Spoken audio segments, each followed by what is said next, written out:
Hello everyone, कैसे हैं आप सब। और आई होप कि आप सब ठीक होंगे। तो आज हम जिस टॉपिक के बारे में बात करेंगे वो है कि कौन कौन से क्वेश्चन जो हैं गलत हैं और जिसमें ऑब्जेक्शन हमें लगाना चाहिए। दूसरा, यदि वो क्वेश्चन यदि राइट होते हैं तो कट ऑफ कितनी जा सकती है ना। तीसरा, कंपटीशन के हिसाब से हम उसकी कट ऑफ का जो है एक्सपेक्टेशन हम उस उतना रख सकते हैं। ठीक है, तो हम इसमें हिस्ट्री विषय के बारे में बात करेंगे। दूसरा, इसमें देखेंगे कि कुछ जो क्वेश्चन है उसमें कौन से राइट हो सकते हैं, कौन से रॉन्ग हो सकते हैं। ठीक है, तो हम अपने वीडियो को स्टार्ट कर रहे हैं और जिसने भी सब्सक्राइब नहीं किया प्लीज़ पहले सब्सक्राइब कर लो चैनल को, है ना। और यदि आपको इन्फॉर्मेशन और भी जुड़ना है कि कौन से हम सोर्स लगाएं, ऑब्जेक्शन लगाएं, तो उसके लिए भी मैंने अपना टेलीग्राम चैनल बनाया हुआ है, तो आप मुझसे वो सोर्स ले सकते हैं जिन जिन क्वेश्चन के मेरे पास हैं। ठीक है, और बाकी अदर्स में भी ये चीज़ उपलब्ध है ना, तो आप वहाँ पे भी देख सकते हैं। अब इसमें हम देखें कि कौन सा क्वेश्चन है। तो ये क्वेश्चन नंबर 6, ये जो है सेट बी के बारे में बात कर रही हूँ मैं। तो ये सेट बी में क्वेश्चन 6 में रूस प्रथम विश्व युद्ध से पीछे कब हटा। तो इन्होंने अभी कौन सा आंसर दिया है, 1917। ठीक है, 1917 भी ठीक है, लेकिन जो ऑफिशियल डेट है कि किस में वो अलग ही हुआ है, तो वो एक संधि के तहत हुआ है और वो संधि का नाम क्या है, बेस्ट लिस्टोवस संधि, जो कि मार्च 1918 में हुई थी। तो उस हिसाब से ये क्वेश्चन गलत होना चाहिए, है ना। मतलब सही नहीं होना चाहिए। उनके हिसाब से ये आंसर जो अपने हिसाब से आना चाहिए वो है सी, 1918। ठीक है, तो इसमें भी हमें पिटीशन लगाना है और हम देख लेंगे कौन कौन से क्वेश्चन हैं। हाँ, ये काफ़ी बच्चे बोल रहे हैं, उन्होंने आंसर दिया है पुराणों में इतिहास की कौन सी परंपरा प्राप्त है। कुछ बच्चे बोल रहे हैं ये भविष्यवादी है, बट उन्होंने सार्वभौमिक जो है आंसर लगाया है। तो आप इस हिसाब से क्या करना कि इसका जो आपके पास सोर्स है, ऑथेंटिकेट सोर्स है, आप उसको लगा के ऑब्जेक्शन लगा दीजिएगा। ठीक है, जब इसकी लिंक एक्टिव हो जाए। अब जैसे ये 13 क्वेश्चन है, ऐतिहासिक इतिवृत्ति की संस्कृत भाषा में सर्वप्रथम रचना कौन सी है। तो बहुत बच्चे बोल रहे हैं कि ये राजतरंगिणी ना होकर हर्षचरित है। देखो ये दोनों ही हैं, है ना, दोनों ही है, लेकिन उसमें सर्वप्रथम पूछा है तो उस हिसाब से मुझे तो ये लगता है, लेकिन काफ़ी बच्चे हर्षचरित कर रहे हैं। तो आप अपने सोर्स को वहाँ पे ऑब्जेक्शन लगा सकते हैं। ठीक है, चाहे वो आश्चर्यत हो चाहे वो राजतरंगी हो। अभी तो उन्होंने आंसर राजतरंगिणी ही दिया है कौटिल्य का, बट यदि आपको लगता है कि नहीं मेरे अकॉर्डिंग तो ये होना चाहिए, तो उस हिसाब से भी आप ऑब्जेक्शन लगा सकते हैं, है ना। तो ऐसे 2-3 क्वेश्चन हो गए यहाँ पे इस पेज पे। अब हम देख लेते हैं और आगे। हाँ, इसमें तो कुछ भी नहीं है ये वाले में। पता है ये वाला भले ही आर्या में ये नीलकंठ शास्त्री लिखा हो, बट ये नेट जो हम देखते हैं, मतलब कि रिसर्च देखते हैं, तो ये सर्च करने पे RD भंडारकर आ रहा है। मेरे को समझ में नहीं आ रहा है कि अब इसको सही कौन माने। इसमें तो सब सही है। हाँ, ये वाला क्वेश्चन, इसका सोर्स ही नहीं मिल रहा है बच्चों को कि किस स्थान से उल्लेखित होयसलकालीन अभिलेख में यह है कि यहाँ के घरों में विद्या की इतनी चर्चा होती थी कि तोते शास्त्रार्थ में चतुर थे। देखो पहली बात तो सोमनाथ होगा नहीं, ठीक है, क्योंकि यहाँ पे होयसलकालीन अभिलेख की बात कर रहे हैं, तो उनका जो प्रमुख केंद्र है वो हलेबीडु को ही बनाएंगे, ना कि सोमनाथ को। ठीक है, तो ये जो है मेरे को ऑनलाइन इसका सोर्स मिल रहा है, बट किसी ऑथेंटिकेट बुक ही नहीं मिल रही है। पता नहीं कहाँ से क्वेश्चन दे दिया, तो उसको ऑब्जेक्शन लगाने के लिए ये वाला ऑप्शन है, बट मिल नहीं रहा है कि कहाँ ऐसे लगाएं। यदि आपको ये चीज़ पता हो तो आप प्लीज़ कांटेक्ट कर सकते हैं, या फिर आप कमेंट कर सकते हैं कि ये सोर्स जो आपके पास है इस क्वेश्चन का ऑथेंटिकेट है। ठीक है, अब हम नेक्स्ट देख लेते हैं।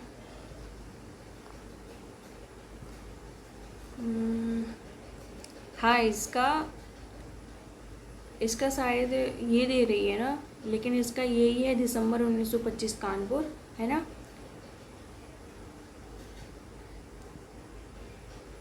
और इसमें आंसर उन्होंने दिया है सुरेंद्र नाथ बनर्जी, बट ये कंफर्म नहीं है, हो सकता है कि मदन मोहन मालवीय भी हो। कुछ बच्चे बोल रहे हैं दादा भाई नौरोजी हो। तो अब देखते हैं फाइनल आंसर की में क्या आता है।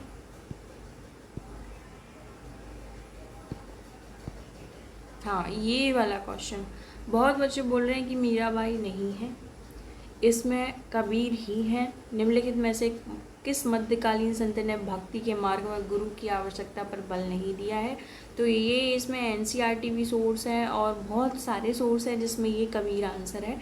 तो इसका भी बच्चे सोच रहे हैं कि ऑब्जेक्शन लगाएं, तो आप भी लगा सकते हैं यदि आपके पास कुछ ऐसे सबूत हो, मतलब कि आपके पास ऑथेंटिक सोर्स हो जिसमें आपको लगे कि इसको लगाना चाहिए। इसमें तो नहीं, वो हड़प्पा सभ्यता वाला जिसमें गिलहरी मिली हुई है उसमें बच्चों ने लगाया है, कुछ ने लोथल लगाया है। और हाँ, ये वाला क्वेश्चन भी बहुत कंफ्यूजिंग है लोगों को कि इतिहास का चक्रवादी सिद्धांत देखो पुराणों में मिलता है लेकिन आंसर दिया है गीता में। तो आप अपने हिसाब से जो भी लगा के आए और आपको लगता है कि मेरा सही था बट स्टिल उन्होंने रॉन्ग किया है, तो आप ऑब्जेक्शन लगा सकते हैं, लेकिन ऑथेंटिक सोर्स के लिए अनिवार्य होगा, ठीक है। और इसमें भी बहुत बच्चों को कन्फ्यूज़न है, कोई इसको आंसर दे रहा है तो कोई इसको आंसर दे रहा है, बट उन्होंने दोनों के ही आंसर डी दिए हैं। कुछ बच्चे इसको दे रहे हैं, ठीक है। तो ये अब आयोग पे डिपेंड करता है कि वो फाइनल आंसर की में इस चीज़ को बदलेगा या नहीं। हमारे पास सोर्स होने अनिवार्य है। और इसमें ये जो क्वेश्चन है, ये जो द्वितीय, ये तो देखो पहले इसका तो राइट ही दिया है, बट कुछ बच्चे बोल रहे हैं कि ये भी थोड़ी सी अस्पष्ट है, हो सकता है इसके 2 ऑप्शन हो, लेकिन काटेंगे नहीं कि हाँ इसको दे दिया अब इसको छोड़ के, क्योंकि इसका कार्यकाल देखो यहाँ पे बेंसिडार्ट था, ठीक है। ये तो बिल्कुल पास का ही क्वेश्चन है, क्योंकि हम हमेशा ही इसको पढ़ते हैं। क्लाइव की भूमिका बहुत ज़्यादा इम्पोर्टेंट है, अपन देखते भी हैं कि क्योंकि उन्होंने अपनी रूपरेखा यहीं से क्लाइव के ही नेतृत्व में आगे बढ़ाई थी, तो इसको पहले उन्होंने प्रिविलेज दी है। तो इस हिसाब से अब हो सकता है कि गवर्नमेंट अब क्या डिसीजन ले, हम इसके बारे में नहीं बोल सकते।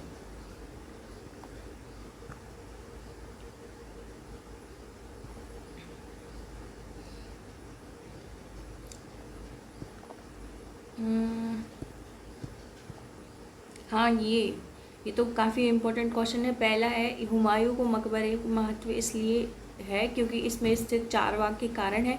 फारसी काव्य में इसकी तुलना बहिस्ते से की गई, ठीक है। ये क्वेश्चन सही है, केवल बी ही है। देखो, फतेहपुर सीकरी का निर्माण ख्वाजा मोइनुद्दीन चिश्ती के आग, मोइनुद्दीन चिश्ती नहीं है भाई, सलीम चिश्ती है, पहली बात तो, ठीक है। और जब यदि हम 2 गलत करते हैं, फिर देखो ये संगमरमर से निर्मित पहला जो भवन है मोती महल, ऐसा तो है ही नहीं, है ना। हमने देखा कि एतमुद्दौला का महल भी बनाया जाता है इससे पहले भी, है ना। तो और उसको हमने काफ़ी बार पढ़ा है, तो ये तो है ही नहीं इसका आंसर। ओके, अब हम नेक्स्ट देखते हैं और कुछ। इसका तो इराक ही है, क्वेश्चन 123। एक और क्वेश्चन है यार जिसमें, हाँ, इसका जो हम बहुत लोग बोल रहे थे कि इसका may be Indian association Calcutta है, नहीं है। इसका यदि हम पप्पू सिंह में देखेंगे तो उसमें साफ लिखा हुआ है कि मद्रास महाजन सभा ही थी जो दिसंबर 1876 में दिल्ली दरबार के अवसर पर भारतीय नेताओं का राष्ट्रीय एकता करने के लिए प्रयत्न का सुझाव संगठित कर रही थी, ठीक है। तो इस कन्फ्यूज़न में मत रहिए, ये वाला ऑप्शन है नहीं। और यहाँ पे भी शायद इन दोनों में अभी भी टकराव बना हुआ है, क्योंकि किसी को भी कोई भी सोर्स नहीं मिल रहा है। ये देखेंगे, ये लास्ट वाला बहुत बच्चे बोल रहे हैं इसका 1898 है, बट उन्होंने जो शायद आंसर दिया है वो ये दिया हुआ है, तो इसमें भी बच्चों को कन्फ्यूज़न है। और एक और क्वेश्चन है हड़प्पा सभ्यता वाला, जिसमें बच्चे कहीं कहीं मोहनजोदाड़ो के अलावा लोथल भी लगा रखे हैं, और उनका कहना है कि उन्होंने लोथल भी पढ़ा हुआ था, है ना। तो ये अभी तो मिल नहीं रहा, बट इसमें ही है, ठीक है। ये सब तो ठीक है, हमने इसमें बात कर ली कि देखो यदि जो फाइनल आंसर की आएगी, ठीक है, उसमें यदि मेन पेपर में 4 से 5 नंबर यदि चेंज होते हैं, देखो इतने तो होंगे नहीं, एक रूस वाला है, एक फतेहपुर सीकरी वाला है, 3 से 4 ऐसे क्वेश्चन हैं जिसको चेंज होने की संभावना बहुत दिख रही है ना। और आयोग है, आयोग को कुछ नहीं कह सकते हम। तो यदि जैसे मान लो किसी के 55 है, किसी के 56 है, तो वो सीधे 160 के पास जा रहे हैं, किसी के 40 है तो सीधे 145 के पास जा रहे हैं, ठीक है। उस कंडीशन, और देखो पेपर फर्स्ट भी है, पेपर फर्स्ट में वो 1922 और 1992 अल्पसंख्यक आयोग वाला क्वेश्चन, लाट सार का युद्ध जो हुआ था वो जय सिंह के बीच बता रहे हैं, लेकिन जय सिंह की तब तक तो मृत्यु हो चुकी थी, तो उस हिसाब से उसको डिलीट होना चाहिए, है ना। और वो बैगा जनजाति वाला, कि हम बोलते हैं कि जो बरुआ है वो बैगा जनजाति में था, बहुत सारे बच्चे इसका ऑथेंटिकेट सोर्स ऑलरेडी ढूंढ चुके हैं, तो हो सकता है ये 3 क्वेश्चन वहाँ से चेंज हो। यदि इसका हो सकता है कि वो पहला ही माने, हिंदी को प्रिविलेज दें, तो इसकी कोई कंडीशन अभी दिखाई नहीं देती, लेकिन ये दोनों क्वेश्चन जो हैं इसमें हाँ डिलीट हो सकते हैं या फिर इसके चेंज हो सकते हैं। ये तो डिलीट होगा और ये चेंज होगा, तो इसमें भी बच्चों के 102 नंबर बढ़ेंगे, उस हिसाब से काफ़ी नंबर बढ़ जाएंगे, और बच्चों के 160 से थोड़े से 162 163 हो सकते हैं, ठीक है। ऐसे भी बच्चे हैं जिनके ऐसे हो सकते हैं, आपके सामने नहीं आए हैं तो इसका नहीं, वो ऐसे बच्चे हो सकते हैं, ठीक है। अब हम आगे बात करते हैं कि जो है इसके अलावा भी अब इतने हो जाएंगे तो फिर जो कट ऑफ है उसका थोड़ा सा लेवल बढ़ जाएगा, क्योंकि पहली बात है तो इस साल जो ऐसे भी बच्चे एग्ज़ाम में बैठे हुए हैं जिनका पीजी जो है पोस्ट ग्रेजुएशन कंप्लीट नहीं हुआ था, उनके 3rd या 4th सेमेस्टर चल रहा था, तो उनको भी गवर्नमेंट ने एग्ज़ाम देने दिया है ना।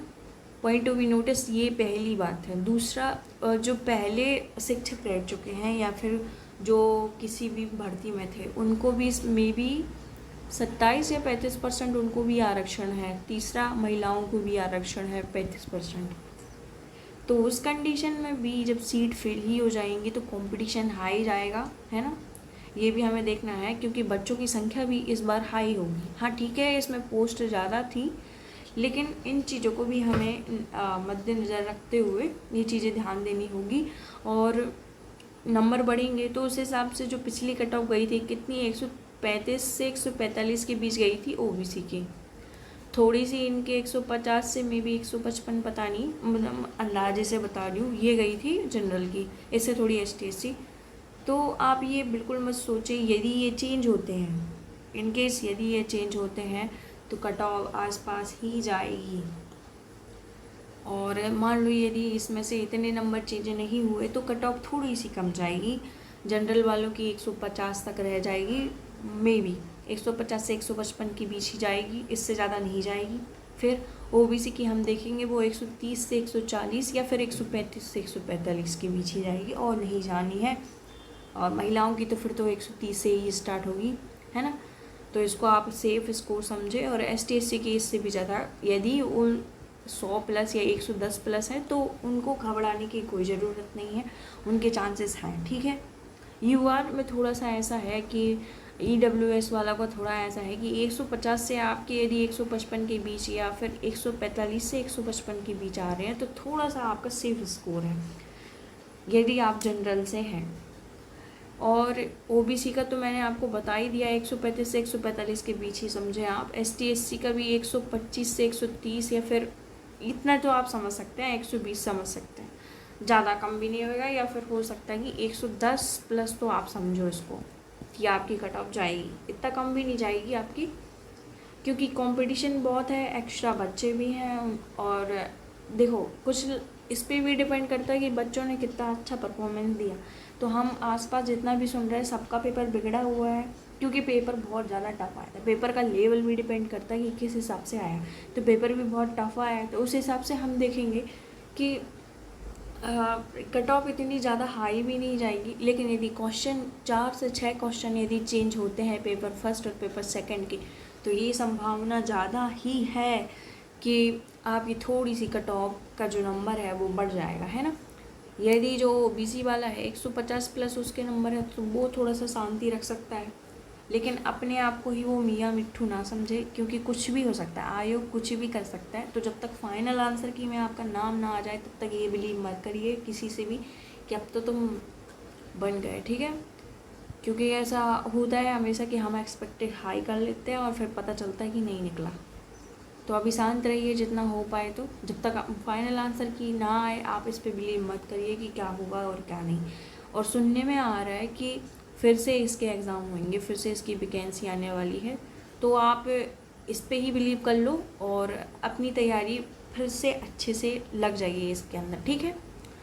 जिसमें आपने देखा कि मेरा ये पॉइंट या ये यूनिट वीक है, तो उस जो यूनिट को उसको स्ट्रॉन्ग करें। अभी यूजीसी नेट आ रहा है, ठीक है, यूजीसी नेट में हिस्ट्री मेन जो है वो तो सेम रहेगी ना। हाँ ठीक है, थोड़ा सा डीप लेवल है, वो तो सेम रहेगी। जैसे आपका इतिहास लेकिन कमज़ोर था, उसको स्ट्रॉन्ग कीजिए। यूजीसी नेट तो हर 6-6 महीने आती रहती है। आप जिन यूनिट में आपको लग रहा है, जैसे भक्ति आंदोलन हुआ, विजयनगर साम्राज्य हुआ, बहमनी साम्राज्य हुआ, मौर्य काल हुआ, आपको लग रहा है कि वहाँ से क्वेश्चन उठते हैं लेकिन मेरा जो है वो स्ट्रॉन्ग नहीं है, तो आप उसको स्ट्रॉन्ग करें, है ना, उस पर ध्यान दीजिए। आप ये मत रहिए कि कौन सी वैकेंसी कब आएगी, अभी ये तो है ना, आप पे जीआरएफ भी निकल सकता है, तो इस उम्मीद से आप पेपर दीजिए, है ना। और जैसे ही इस बार हम क्या करेंगे कि जैसे ही हमारा मध्य प्रदेश जो है उसमें यदि असिस्टेंट प्रोफेसर की जो हमें सुनने में आ रही है कि वैकेंसी आ सकती हैं, यदि वो आती हैं तो हम क्या करेंगे, 2021 से है और 2021 से 2025 तक जितने भी उसके ओल्ड पेपर हैं, चाहे वो मेडिकल क्षेत्र में हुए हों जिसमें एमपी का प्रिविलेज था और 50 क्वेश्चन ऐसे ही फर्स्ट यूनिट इस तरीके से आई हुई थी, तो हम उसके प्रीवियस पूरे एग्ज़ाम सॉल्व कर लेंगे। क्योंकि मैंने देखा है उसमें जैसे महिला सशक्तिकरण 2013 ये बहुत ज़्यादा फेमस है और रिपीटेड है। और देखो वो जैसे एफ पी जी ए ये वाला रिपीटेड क्वेश्चन है, क्योंकि ये जो है पीएससी में आ चुका है। दूसरा, ये कमांड आधारित वाला जो यूनिक्स है ये भी पीएससी में आ चुका है, कोल वरुआ वगैरह भी आ चुके हैं। और वो तांबा वाला क्षेत्र, शीतला खेड़ी गधेड़ी, ये वो तांबा वाला क्षेत्र ये काफ़ी बार रिपीट हुआ है। तो आप ये मत समझें कि ये चीज़ें मैंने न्यू देखी है, नहीं, ये सारी की सारी चीज़ें ओल्ड हैं, ये क्वेश्चन रिपीटेड हैं। कम से कम मैंने 4 से 5 क्वेश्चन रिपीटेड देखे हैं। तो इससे हमें ये चीज़ें हैं कि हमें ओल्ड पेपर लगाने ही हैं किसी भी हालत में। जो चीज़ें बच्चे दूसरे जो हैं बहुत कंफ्यूज होते हैं उसमें हम यही नंबर लाते हैं। और कम से कम यदि आपके 35 से प्लस आ जाए ना, तो आप समझिए कि आपने वो मेहनत कर ली है या फिर आपकी जो मेहनत है वो रंग लाई है।